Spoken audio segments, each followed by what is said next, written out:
मेरी बात तो सुन।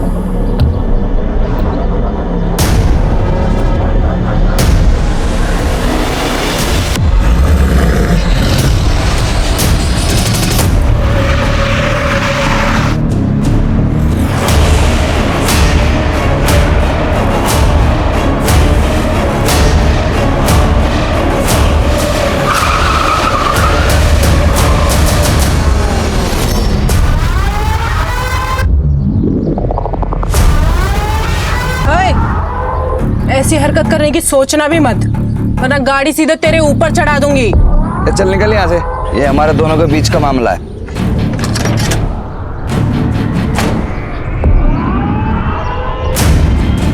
ये हमारे भी बीच का मामला है। प्रिया मेरी बेस्ट फ्रेंड है। अगर आइंदा इसके आसपास भी नजर आया ना तो गाड़ी सीधा तेरे घर में घुसा दूंगी। नीति, नीति, चल निकल यहाँ से, निकल। देख लूंगा तुम। जान तू उसको झेलती क्यों है? गरीबों को तो झेलना ही पड़ता है ना। और वैसे भी किस्मत का क्या पता, कल को अगर मुझे इससे ही शादी करनी पड़ जाए। ऐसा सोचना भी मत, वरना गाड़ी तेरे ऊपर ही चढ़ा दूंगी मैं। देख, अगर पैसे की प्रॉब्लम है ना तो तू मुझे बता दे, मैं पापा से बात कर लूंगी, तेरी कहीं ना कहीं जॉब लगवा देंगे वो तो अच्छा हुआ मेरा ड्राइवर आज गुटली मार गया, तो मुझे खुद डिलीवरी करने निकलना पड़ा। लड़की होके तू कंपनी चलाती है, डिलीवरी भी खुद ही देने जाती है, इतना सब कुछ तू कर कैसे लेती है? अरे हिम्मत हो तो सब कुछ पॉसिबल है, तू भी कर सकती है। चल तुझे घर छोड़ देती हूँ।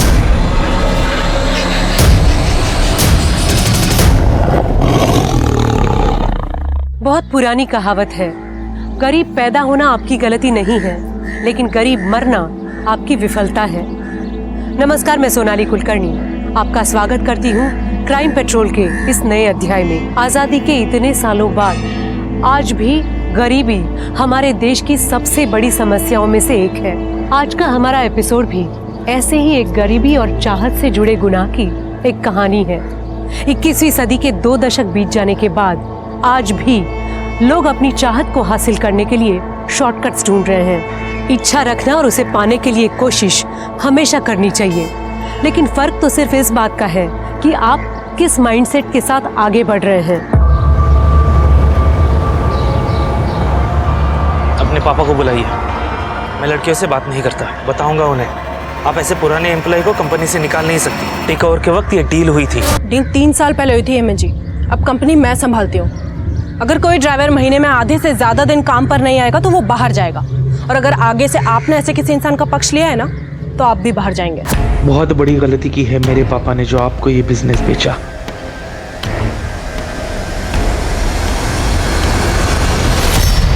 दीदी, आपके झगड़े फिर से चालू हो गए। अरे तो क्या करूं स्वाति, ऐसे लोग ऑफिस आकर लड़कियों को धमकाएंगे, उनको परेशान करेंगे, तो ऐसे लोगों को ऐसे ही हैंडल करना पड़ता है। अरे दीदी, तो पापा से बात करो ना, आप क्यों झगड़ा करते फिरते हो? नहीं नहीं, पापा को पहले ही 10 टेंशन है फैक्ट्री की। स्वाति मेरी बात सुन, पापा को कुछ भी नहीं बोलेगी, ठीक है? अरे बोला था ना आराम से काम करो।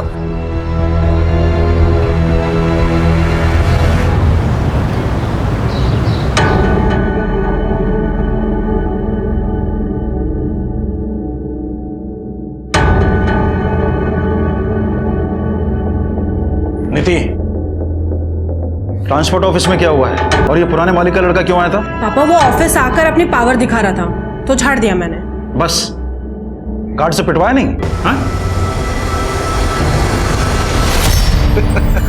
क्या पापा, आप भी ना। अरे मेरा बच्चा, जो तुझे ठीक लगे ना वो कर, किसी से डरने की कोई जरूरत नहीं है। प्रॉफिट डबल कर दिया तूने बिजनेस का। बल्कि मैं तो ये सोच रहा था कि अपनी आयरन फैक्ट्री बंद करके तेरे साथ ट्रांसपोर्ट ऑफिस में बैठ जाता हूँ, बस एक बार तेरी शादी करो। पापा ये शादी, अरे रुक ना बेटा, ये देख कुछ फोटोग्राफ्स आए। अरे देख तो सही, इनमें से तेरे बिजनेस के साथ किसी को कोई भी प्रॉब्लम नहीं है। ये लड़के वड़के देखना नहीं होता मुझसे, एंड आई नो आप मेरे लिए जो चुनोगे बेस्ट चुनोगे।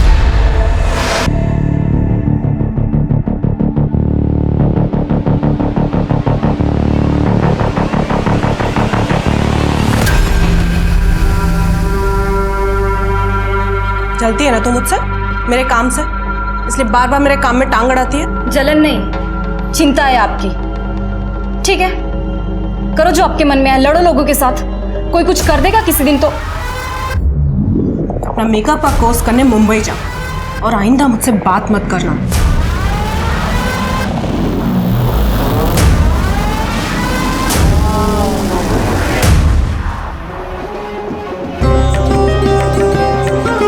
अरे स्वाति बेटा, नीति को जल्दी से ले आओ, शादी का मुहूर्त हो रहा है।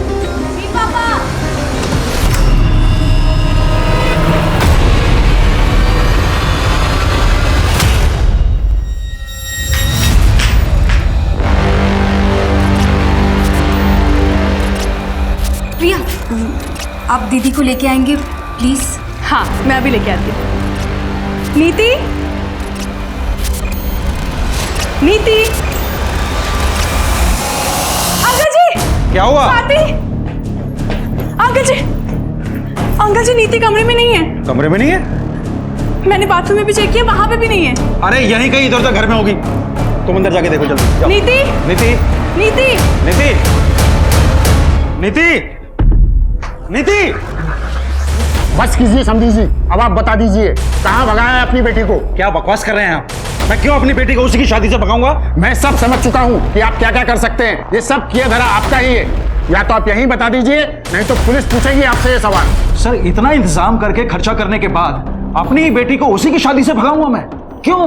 तो फिर निधि शादी के जोड़े में इतने सारे मेहमानों के बीच में से गायब कैसे हो गई? सर मैं बता रहा हूँ आपको, सब कुछ किया धरा इसी आदमी का है। कोई मालदार पार्टी मिल गई होगी इसको, इसलिए मेरे 20 लाख रुपए देने के लिए।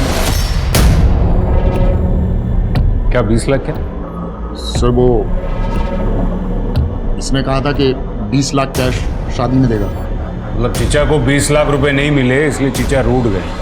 चलिए आपको 20 लाख रुपए दिलाते हैं, लेके जाओ इनको। अरे सर सर सर सर एक मिनट सर, सर कैश है नीति के कमरे के बाजू वाले कमरे में रखा है सर, लॉकर में। और समझी जी, आप गलत इल्जाम लगा रहे हैं हमारे ऊपर। कैसे बाप है आप? एक और बेटी को बिजनेस शुरू करके देते और फिर दूसरी ओर ये दहेज।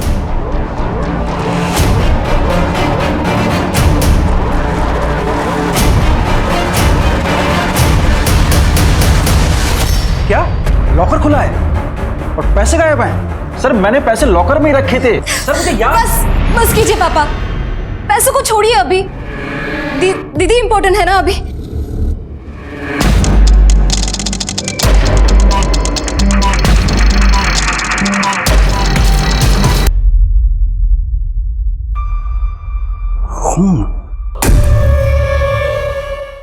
देखिए नीति बिजनेस करती है और जाहिर है कि बिजनेस में राइवल्स तो होंगी, तो उसका किसी के साथ कोई झगड़ा या फिर किसी पर आपको कोई शक?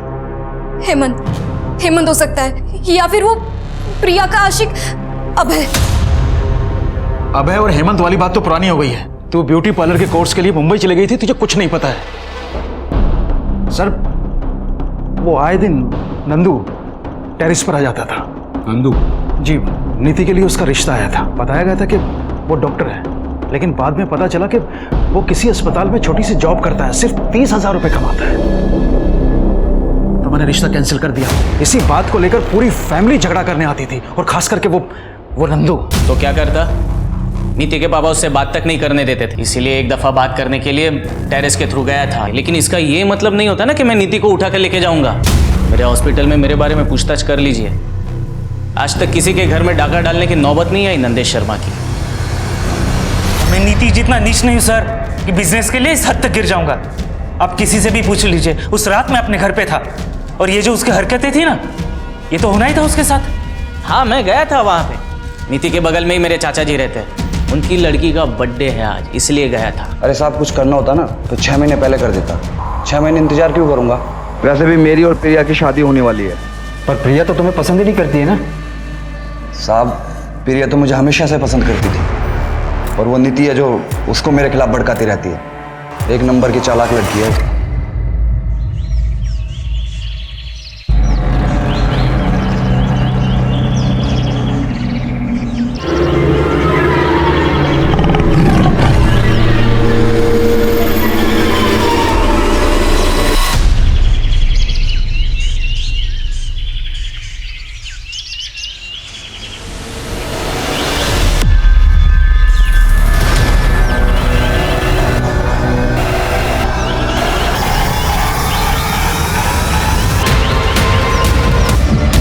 सर इसकी शादी होने जा रही थी, फिर ये शादी से ही गायब हो गई। फिर किसी ने इसे इतने बेरहमी से मारा।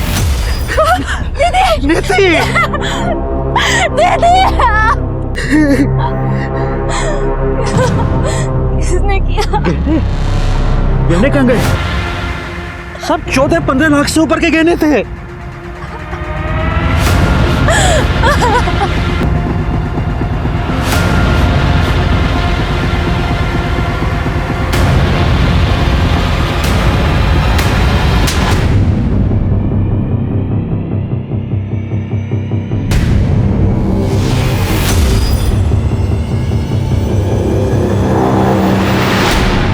साहब मालूम है मेरे को, मैं काम पे जाता हूँ और तुम पीछे से किसी और मर्द के साथ गुलशन उड़ाती है।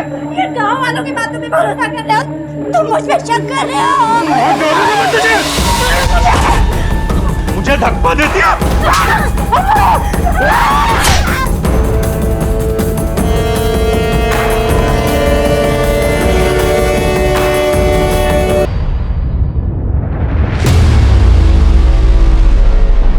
सर ये ब्रिजनाथ बहुत ही अजीब बात। सामने बेटी की लाश पड़ी थी और उसके मुंह से सबसे पहले क्या निकला? गहना। पांडे, अगर ये ब्रिजनाथ अपनी ही बेटी नीति को प्लान करके गायब करता है तो फिर ये नीति की लाश। एक काम करो, ये ब्रिजनाथ का फोन मंगवाओ। एक मिनट बताइए बात क्या है? मुझे मिलने दीजिए साहब से। एक मिनट मैडम, बोलिए क्या बात है? मेरा एक कुत्ता था साहब, एक रात वो घर नहीं आया। करीब 6 महीने पहले की बात है। आपके कुत्ते का और नीति का क्या कनेक्शन?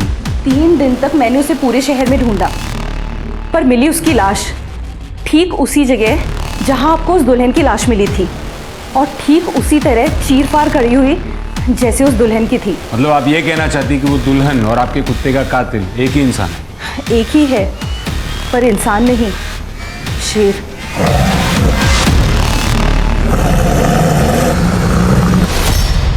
मैडम इस जंगल में सियार तक नहीं है, शेर? मुझे मालूम था आप लोग ऐसे नहीं मानेंगे, इसीलिए। 1 मिनट। जीतू, जीतू, इधर आ। साहब ये जीतू है, वो रामदीन सिंह है ना, उसकी वर्कशॉप में काम करता था, जहां वो लकड़ी और रद्दी का काम होता है। अभी 3 महीने पहले इसने नौकरी छोड़ी है। जीतू बता ना साहब को, तूने उस दिन क्या देखा था? बता, डर मत, बता। साहब उस रात ना बहुत बारिश हो रही थी, इसलिए मैं ना कारखाने में रुक गया था, और जब बारिश बंद हुई ना तो मैंने बड़े से जानवर की परछाई देखी। मतलब रात के अंधेरे में तूने परछाई देख ली? हाँ साहब, मतलब मेरा कि मैंने एक बड़े से जानवर को वहां से जाते हुए देखा। मैं इतना डर गया था ना, पूरी रात में कारखाने में रुका, और उसके बाद मैंने एक कुत्ते की चीख सुनी। बेटा बारिश तो बहुत हुई थी ना उस रात, है ना? तो जमीन तो गीली हो गई होगी, तो दूसरे दिन सवेरे तुझे शेर के पंजों के निशान नहीं दिखे? बोल। कुछ भी हो जाए आप लोग तो मानेंगे नहीं, क्योंकि शेर को पकड़ना तो आप लोगों के बस में है नहीं। जीतू चल, इन्हें बोलने का कोई फायदा नहीं, ये हमारी बात पे विश्वास नहीं करेंगे। सर ये रिपोर्ट आ गया। हाँ, ये क्या नया ट्रैक है पांडे? शेर? सर ये सरिता जी अकेली रहती हैं तो शायद मनगढ़ंत कहानियां बनाती होंगी। सर मेन प्रॉब्लम तो यहाँ है फॉरेंसिक रिपोर्ट में। हमें टेरेस पे जो ब्लड मिला था वो लड़की का है ही नहीं। तो हमारे किसी सस्पेक्ट का होगा। नंदू और बाकी सस्पेक्ट से मैच करवाओ। जी सर। अलमारी में कोई फिंगरप्रिंट्स नहीं मिला। हाँ तो पांडे ऐसा हो सकता है कि जो आया था वो ग्लव्स पहन के आया हो। तो मुझे ये बताओ ना कि पोस्टमार्टम रिपोर्ट में क्या है? सर पोस्टमार्टम रिपोर्ट में तो एक अजीब बात सामने आई है। नीति की बॉडी पर जो घाव थे, देखा चूरा। इसका मतलब है जो मर्डर वेपन है वो लकड़ी काटने के काम आता है। पांडे, ये सरिता जी जो अभी आकर गई वो किसी रामदीन के बारे में बात कर रही थी, जिसकी कुछ लकड़ी काटने की और रद्दी की वर्कशॉप। जी सर। चलो इस रामदीन से मिलकर आते हैं। कमाल करते हैं साहब, डेड बॉडी पे लकड़ी का भूसा मिल गया और आप सीधे हमारे वहां चले आए। हम ये बंद कर, बंद। सिर्फ इसलिए नहीं आए, हम इसलिए भी आए हैं क्योंकि वो बॉडी आपके इस वर्कशॉप से सिर्फ 200 मीटर की दूरी पर मिली है। तो हमारा क्या लेना देना है ब्रिजनाथ की बेटी से साहब? वो सरिता सही कह रही है, ये शेर नहीं किया है। वो दुल्हन को और कौन मारेगा साहब? आप लोग भी ना। आपके वर्कशॉप में इस्तेमाल होने वाले औजार कहाँ है वो? सब औजार का वो हिसाब हमारा सुपरवाइजर रखता है। हेमंत, हेमंत साहब, हेमंत। हाँ सर। तुम? आप जानते हैं इसे? हाँ। तुम यहाँ क्या कर रहे हो? सुपरवाइजर की नौकरी कर रहा हूँ, और क्या कर रहा हूँ। उस नीति ने बर्बाद जो कर दिया मुझे।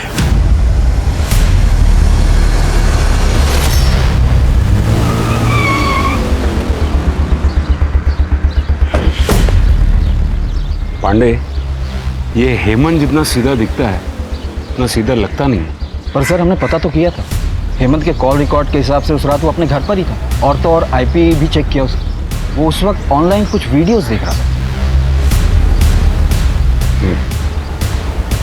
सर वैसे कॉल रिकॉर्ड से एक बात याद है। क्या?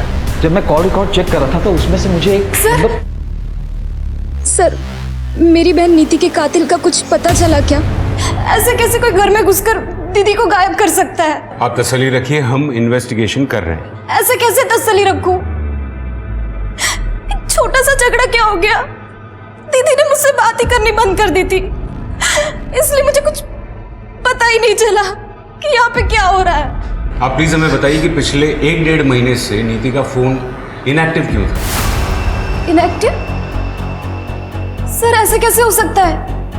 दीदी को तो बहुत सारे कॉल आते थे ऑफिस के काम से। हमने उनके ऑफिस में भी पता किया, वो उस दौरान ऑफिस जाती ही नहीं थी। सर दीदी बीमारी तक में ऑफिस मिस नहीं करती थी। सर ये कॉल रिकॉर्ड आपको देखनी चाहिए। उस दिन अगर तुम अपना बर्थडे घर पर मना रहे थे तो तुम्हारे फोन की लोकेशन जंगल में क्यों दिखा रही थी? क्या सर सिर्फ उसी दिन का चेक किए? कुछ दिन पहले का चेक करते तो हर दिन का लोकेशन आपको वही मिलता। रनिंग करने जाता हूँ डेली।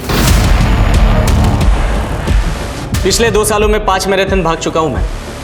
अगले महीने मुंबई में मैराथन होने वाली है, उसी के लिए प्रिपरेशंस कर रहा हूँ। उस दिन हंगामे के बाद थोड़ा मूड ऑफ हो गया था, इसके लिए रनिंग करने निकल गया। देखो ये रनिंग, ये मैराथन, ये सब बकवास छोड़ो और सच सच बोलो। सर क्या प्रूफ है आपके पास कि मैं झूठ बोल रहा हूँ? अरे साहब से मिलना है यार।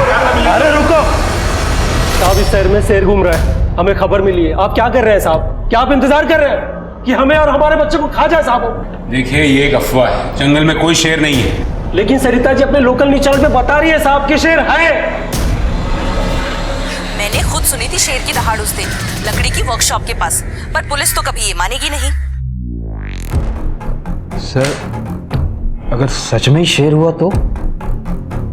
कमाल कर रहे हो पांडे, मतलब 10 साल से शेर उस जंगल में है और अब अचानक उसे भूख लगी। पांडे मुझे टेंशन तो इन लोगों की हो रही है। आज तो जैसे तैसे भगा दिया, लेकिन डर फैल रहा है शहर में। पांडे अपने शहर में एक प्रोफेसर शेखर है, ये जंगल वगैरह में रिसर्च करते हैं। हाँ सर, उसे जंगल का चप्पा चप्पा पता है। उनको बुला के लेके आओ। शहर के लोगों को उनकी बात पर बहुत भरोसा है। अगर वो कहेंगे ना कि शेर नहीं है तो शायद लोग मान जाएंगे। जी सर।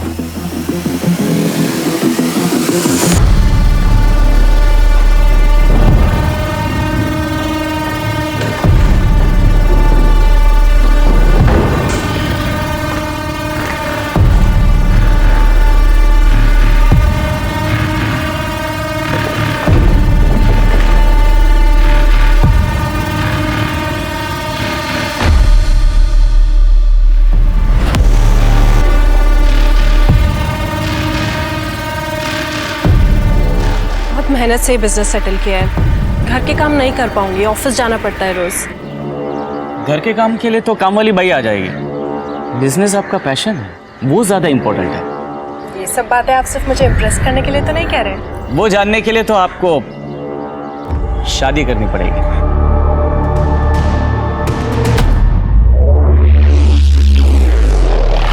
10 साल से चल रही है शेर की कहानी। एक सर्कस कंपनी आई थी, उनके पास शेर तो था नहीं, लेकिन उन्होंने पूरे शहर में ढिंडोरा पीट दिया कि शेर का खेल दिखाएंगे। और इवेंट वाले दिन उन्होंने कह दिया कि शेर जंगल में भाग गया। तब से लोगों को लगता है कि जंगल में शेर है। प्रोफेसर साहब, अगर जंगल में शेर नहीं है तो फिर ऐसा कौन सा जानवर है जो इंसान की जान ले सकता है? सर ऐसा कुछ भी नहीं है। इतने सालों से मैं पेड़ों की गैर कानूनी कटाई के खिलाफ लड़ाई लड़ रहा हूँ और इसीलिए इस जंगल का चप्पा चप्पा जानता हूँ मैं। और जितना मैं लोगों को समझाने की कोशिश करता हूँ कि जंगल में कोई शेर नहीं है, उतना ही मेरी बुआ लोगों को आकर बोलती है कि इस जंगल में शेर है, शेर है। बुआ? हाँ सर, सरिता जी मेरी बुआ हैं। वो मेरी बात समझती ही नहीं है, लेकिन खैर अगर आप कह रहे हैं तो मैं पूरी कोशिश करूंगा कि लोगों को समझा पाऊँ।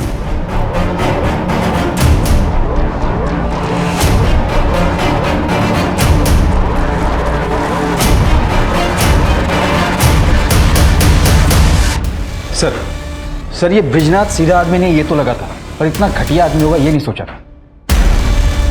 ये देखिए उसके फोन से क्या पड़ा।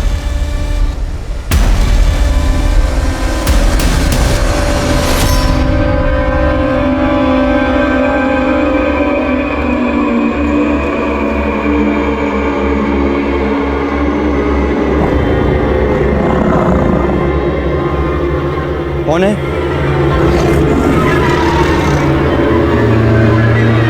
कौन है?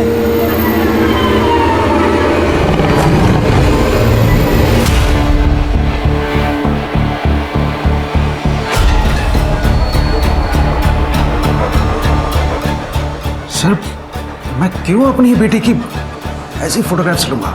ये फोटोज देखकर साफ साफ पता चल रहा है कि नीति ने खुद में फोटो नहीं खींची, किसी और ने खींची। और ये फोन किसका है? आपका। ये फोटोज आपके फोन से मिली। अब आप मुझे बताइए कि आपने नीति की ऐसी फोटोज क्यों खींची? सर मुझे नहीं पता कि ये फोटोग्राफ्स मेरे इस फोन में कैसे आए।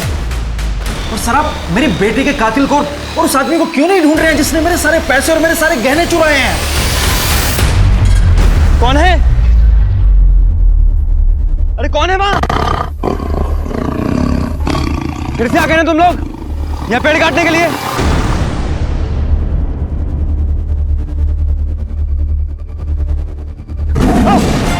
बचाओ बचाओ, कोई है?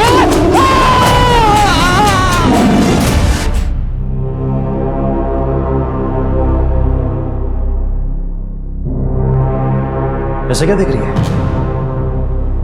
आपने सच में दीदी के साथ कुछ किया तो नहीं ना? शादी के कुछ हफ्ते पहले से दीदी का फोन क्यों बंद था? तेरी हिम्मत कैसे हुई मुझसे ऐसी घटिया बात करने की? और उसका फोन बंद नहीं था तो उससे बात नहीं करनी थी।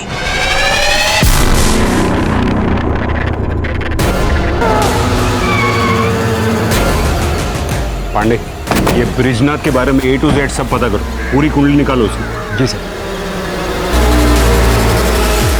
ये तो एकदम दुल्हन को जैसे मारा था ना, बिल्कुल वैसे ही मारा है।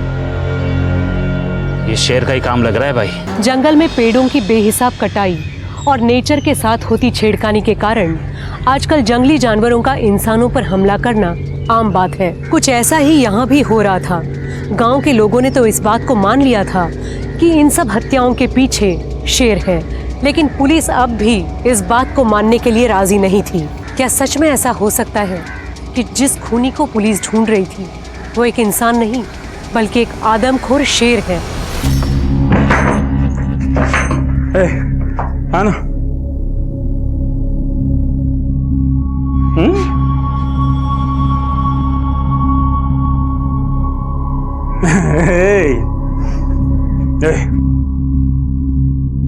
तेरे को बोला था ना सब ठीक कर दूंगा मैं। एक बार फिर से अपना घर बस रहा है। ये तेरे माँ जैसी नहीं है, बहुत ख्याल रखेगी तेरा। है चल जा बाहर खेल। है चल और दरवाजा बंद कर लेना। हाँ हाँ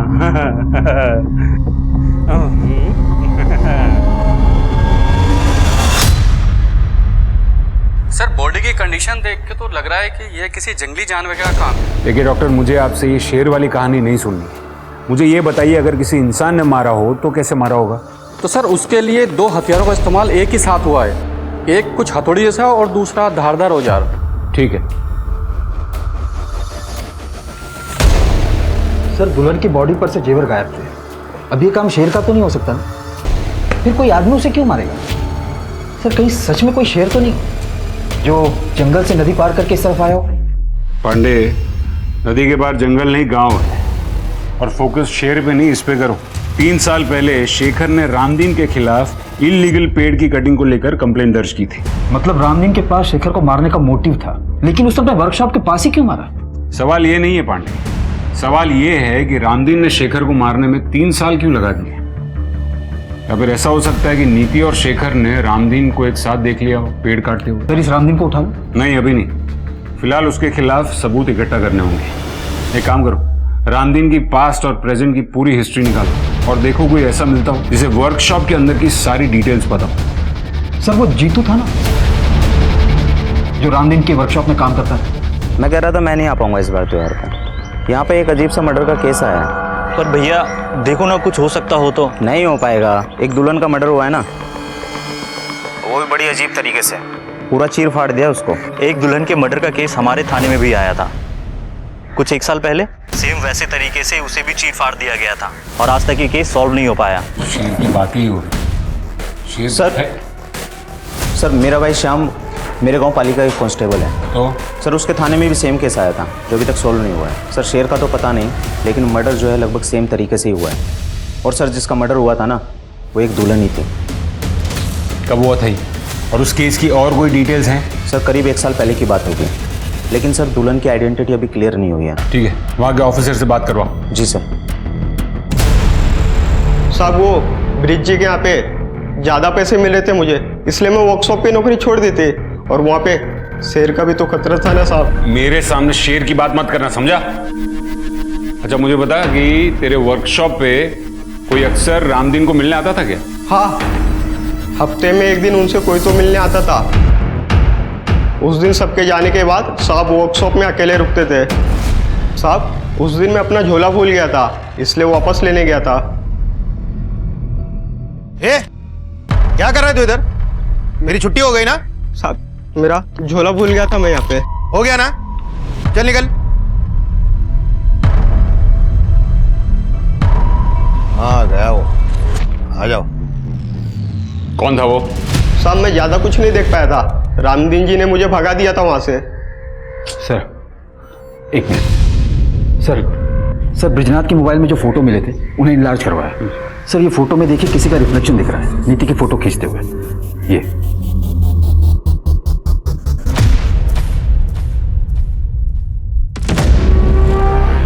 सर ये तो सुलभा है। सुलभा? हमारी नौकरानी। सुलभा, सुलभा! जी साहब। तो तुमने खींची थी ये इतनी वाहियात फोटोग्राफ नीति की? साहब हम तो नौकर हैं, मालकिन ने कहा था ऐसे फोटो खींचने को। दीदी ये लीजिए। दीदी जल्दी कीजिए, साहब ने देख लिया तो मुसीबत हो जाएगी। एक मिनट चल। हाँ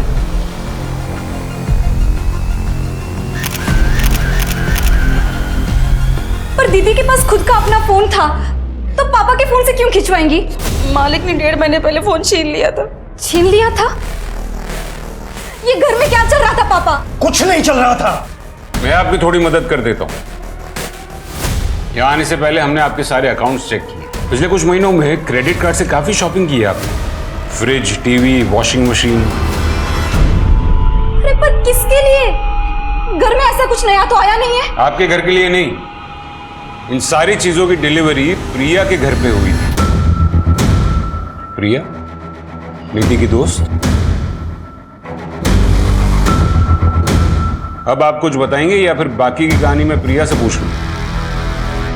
क्या करती सर, घर में खाने तक को पैसे नहीं थे और फिर ब्रिज जी मुझे मिले। नीति ने मुझे बताया तुम्हारे बारे में। मैं मदद कर सकता हूँ तुम्हारी, लेकिन बदले में तुम्हें भी तो कुछ करना पड़ेगा।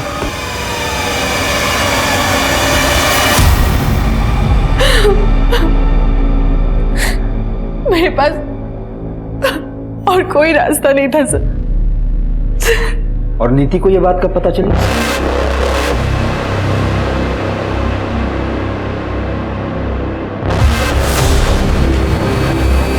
पापा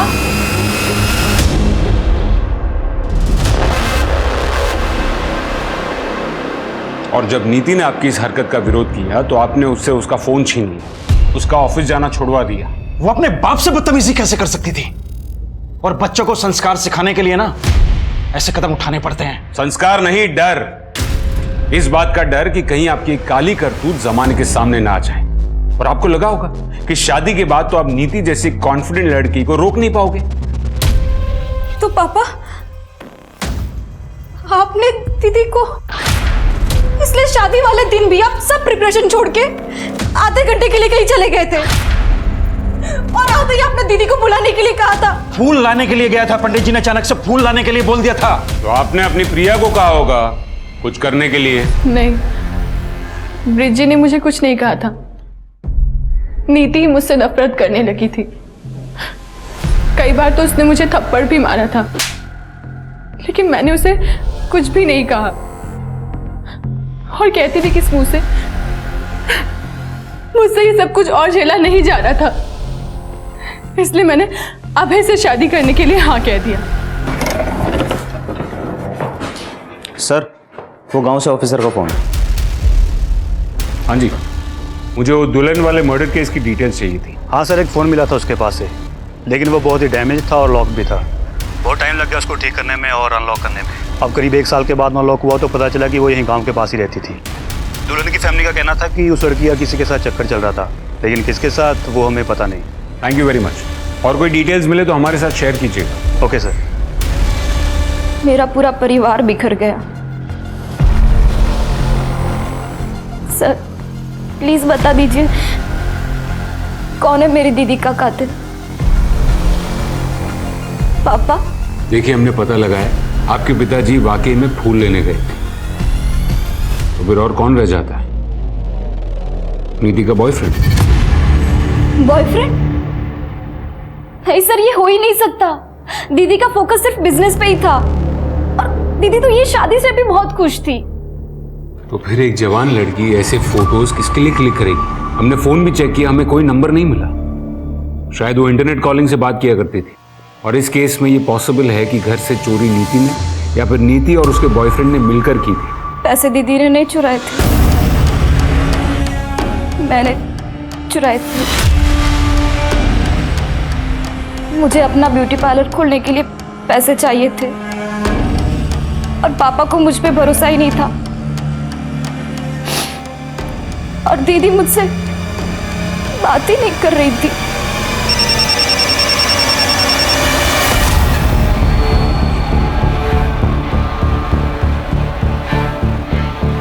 सर, माधुरी के बॉयफ्रेंड का पता चल गया है।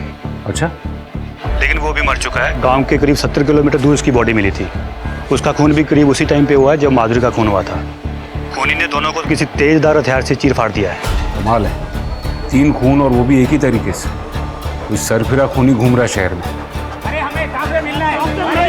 मैं तुम्हें फोन करता हूँ। क्या हो रहा है यहाँ पर? आप इसे यहाँ पर क्यों लेकर आए? पहले हॉस्पिटल लेकर जाइए। नहीं। बस तुम बताओ क्या हुआ था? कि आप लोग विश्वास रखिए, हम आज के आज ही जंगल विभाग से बात करेंगे, लेकिन आप प्लीज इसे पहले हॉस्पिटल लेकर जाइए। पांडे जी साहब। 2-4 लोग गांव के मरेंगे नहीं ना जब तक।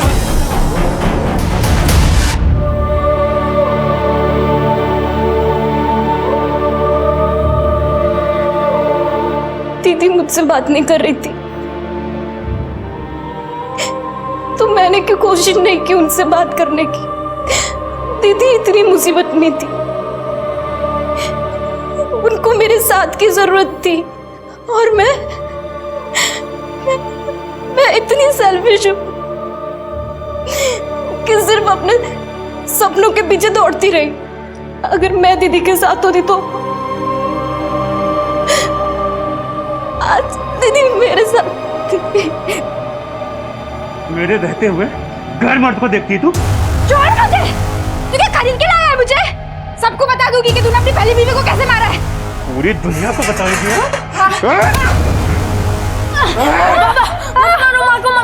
4 दिन हुए नहीं, इतना लगा हो गया। मैं तेरा बाप, दिन रात कोशिश करता हूँ सब कुछ ठीक हो जाए और तू उसकी मदद कर रहा है। सर, डॉक्टर ने बताया कि जीतू को किसी शेर ने नहीं बल्कि जंगली कुत्ते ने काटा था। मुझे पता था, वो घबरा गया इसलिए देख नहीं पाए। सर, जब तक हम नीति और शेखर के कातिल को इनके सामने नहीं लाएंगे ये लोग हमारी बात नहीं मानने वाले। सर, वो रामदीन के बारे में पता करने के लिए बोला था ना सर आप? सर, पता लगा कि वो भी मेरे गांव पाली से है। एक बात और सर, वो दुल्हन का जो मर्डर हुआ था उस केस की इन्वेस्टिगेशन से एक बात साफ जाहिर होती है, 6 साल पहले भी सेम तरह से मर्डर हुआ था सर वहाँ पर। किसका? वो भी एक दुल्हन थी क्या? नहीं सर, वो एक आदमी था। मतलब 6 साल पहले उस आदमी का खून उसी तरह हुआ था? मतलब एक सिरफिरा कातिल 6 साल से घूम रहा है। न जाने उसने कितने कत्ल किए होंगे। सर, रामदीन हो सकता है। अच्छा, जो मरे हैं उनकी फैमिली में और कौन कौन है? एक बेटा है सर। उस बेटे को ढूंढो, शायद उस बेटे ने उस खूनी को देखा हो। Hello, police station, gold coin jewellers के यहाँ से बोल रहा हूँ। हाँ जी, बोलिए। आपने जो चोरी की हुई ज्वेलरी की फोटोज हमें भेजी थी, उसमें से कोई एक मेरे यहाँ पे बेचने के लिए आया हुआ है। कस्टमर को मैंने बातों में लगा रखा है, अंदर बैठी हुई है। आप लोग थोड़ा जल्दी आइए, वैसे भी बच्ची है। वो नेकलेस मेरा नहीं है, वो नंदू भैया का है। नंदू भैया ने एक डब्बे में छुपा के रखा था, मैंने निकाल लिया। मुझे लगा कि मेरा बर्थडे का गिफ्ट है। मैंने कुछ नहीं किया सर, मैंने कुछ नहीं किया। सर क्यों मारना? सुनो ना सर। बहुत घुमा लिया पुलिस को, अब मुंह खोल और सच बता, कैसे भगाया नीति को, कैसे उठाया? बोल। बताता हूँ सर। सर मैंने नीति को नहीं उठाया सर, वो खुद आई थी मेरे पास। हम दोनों एक दूसरे से बहुत प्यार करते थे सर। मैंने कुछ नहीं किया सर, बिलीव मी।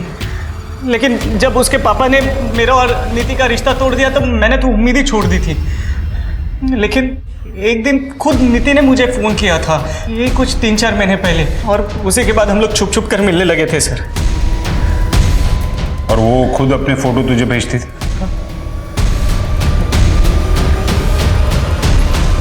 जी सर, बॉयफ्रेंड था मैं उसका। लेकिन भागने का प्लान नीति ने बनाया था और हम लोग भागकर सीधा मुंबई जाने वाले थे। और बराबर शादी वाले थे? हाँ, मतलब नीति का ऐसा प्लान था कि शादी वाले दिन उसके पास ढेर सारे गहने होंगे तो मुंबई में हम लोग आराम से सेटल हो जाए। सारा नीति का आइडिया था, सब राजी खुशी हुआ। तो फिर टेरेस पर खून कहां से आया? और वो जंगल के बाहर डेड बॉडी? जंगल में डेड बॉडी का तो नहीं पता सर, लेकिन वो टेरेस पे खून वाला प्लान मेरा था। हॉस्पिटल से मैं ब्लड सैंपल्स लेकर आया था और मेरे ही कहने पर नीति ने खुद वो ब्लड टेरेस पे डाला था सर। एक्चुअली मेरा और नीति का उस दिन जंगल में मिलने का प्लान था। नीति, अरे कहाँ हो यार तुम? नीति तो नहीं मिली, लेकिन उधर झाड़ियों में उसका पड़ा हुआ नेकलेस मिला सर।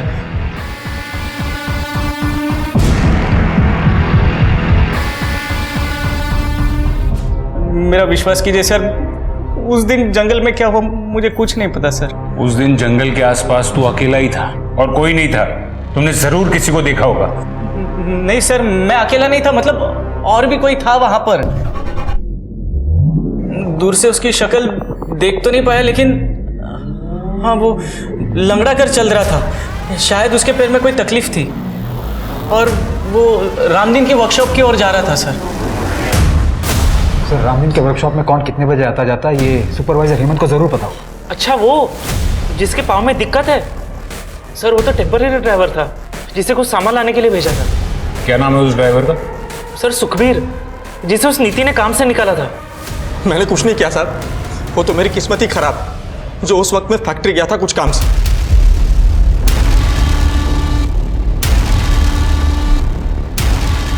ये ब्रेसलेट तुम्हारा है? हाँ साहब। नया लिया? हाँ साहब। पुराना कहाँ है? पुराना मैं दिखाता हूँ। ये तुम्हारा ही है ना?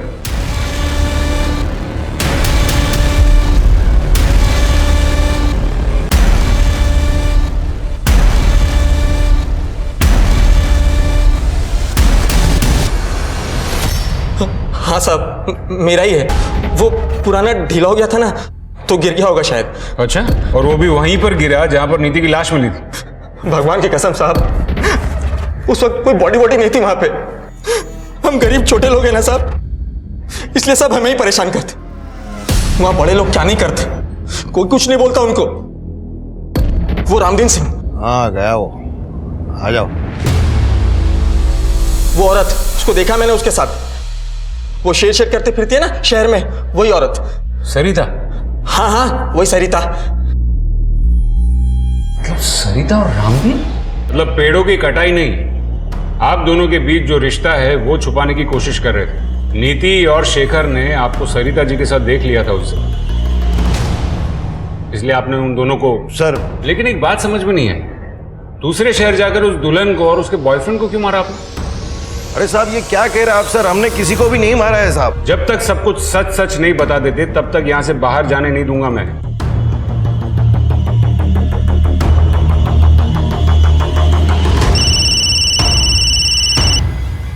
हाँ गुप्ता बोलो।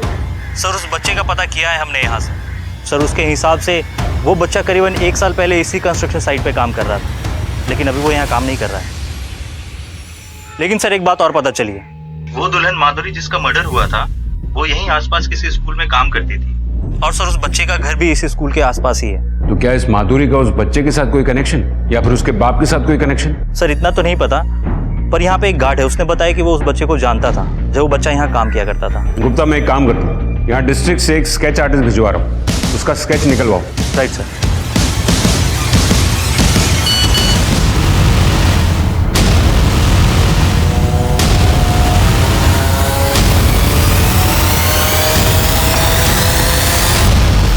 अरे साहब हमें क्यों बंद करके रखा? हमने कुछ नहीं किया साहब, हम कह रहे हैं ना साहब। एक बात बताओ, तुम्हारे वर्कशॉप में जो जो काम करते हैं या करते थे उनमें से तुम्हारे गांव पाली से कौन था?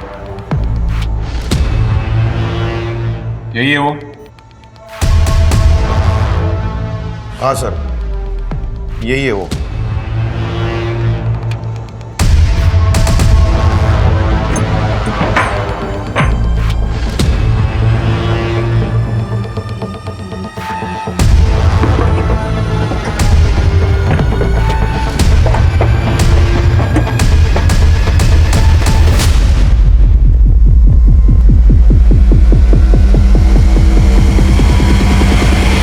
सर ये लोगो इस गांव में कई जगह देखने को मिलेगा। एक बाबा यहाँ का, उसी का ही लोगो है। चलिए मैं लेकर चलता हूँ आपको उस बाबा के घर।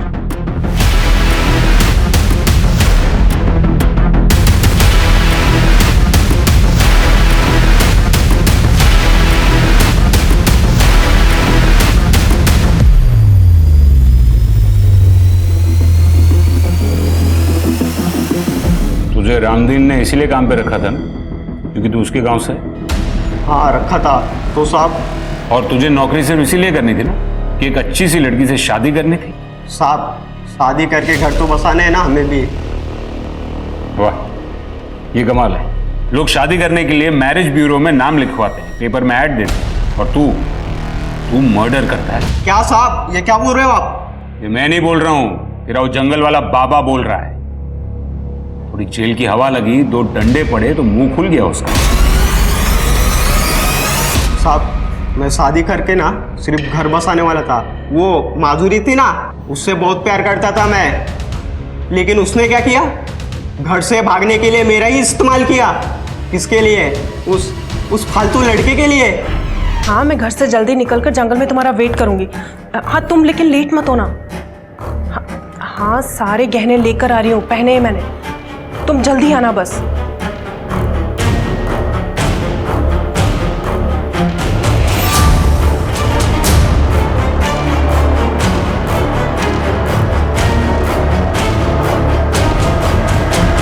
नीति ने क्या किया था, उसको क्यों मारा?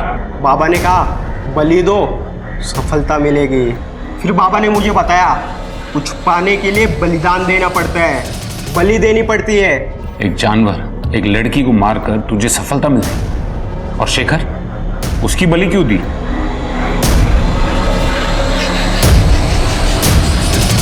आओ वो शेखर अगर उस दिन बीच में ना आया होता ना तो हमारी प्रक्रिया पूरी हो जाती है। बे कौन है बे तू? और ये यहाँ क्या कर रहे हैं?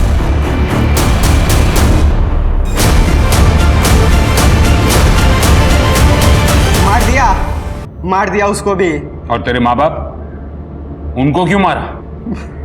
मेरी माँ को मेरे बाप ने मारा। वो जो कुछ भी बोलते थे मेरी माँ के बारे में, उनके आशिक के बारे में, सब कुछ झूठ था, सब गलत था। और ये दुनिया वाले उनकी झूठ को सच मानते थे। मगर मैं समझ गया था उस आदमी को, इसलिए मैंने उसको कुल्हाड़ी से मार दिया था। अब चिंता करने की कोई बात नहीं, बाबा ने मेरा शुद्धिकरण करवा दिया है। अब मैं शादी कर सकता हूँ, अपना घर बसा सकता हूँ। तेरा शुद्धिकरण तो बेटा अब हम करेंगे, और तेरा घर है ना, ये जेल में बसाएंगे। किसी चीज की बेहिसाब चाहत इंसान को गुनाह के रास्ते पर ले जा सकती है। चाहत पागलपन ना बने, इसके लिए हमें ये मालूम होना चाहिए कि हमें कब खुद को रोकना है। जीतू जैसे भोले और महत्वाकांक्षी इंसान की तलाश ऐसे ढोंगी बाबा को हमेशा होती है। वो उनके आसान टारगेट होते हैं। बाबा ने अपने लालच के लिए एक मासूम से बच्चे को एक बेरहम कातिल बना दिया। शादी करने के लिए उसके पागलपन का इस्तेमाल किया। वैसे कहते हैं ना, बच्चे कच्चे घड़े की तरह होते हैं, जिन्हें माँ बाप अपनी परवरिश से सही ढांचे में डालते हैं। इसी तरह देखा जाए तो मासूम जीतू से कातिल जीतू तक के सफर की शुरुआत तो उसके बचपन में ही हो गई थी। अगर समय रहते जीतू के माँ बाप जान गए होते कि उनके आपसी झगड़े का उनके बच्चे पर क्या असर पड़ रहा है, तो आज जीतू सलाखों के पीछे नहीं होता। माँ बाप बन जाना अलग बात है और जिम्मेदार माँ बाप बनना अलग। अब मैं सोनाली कुलकर्णी आपसे विदा लेती हूँ। फिर मिलेंगे क्राइम पेट्रोल सतर्क में एक ऐसे ही चौंका देने वाले केस के साथ। तब तक अपना और अपनों का ख्याल रखिए।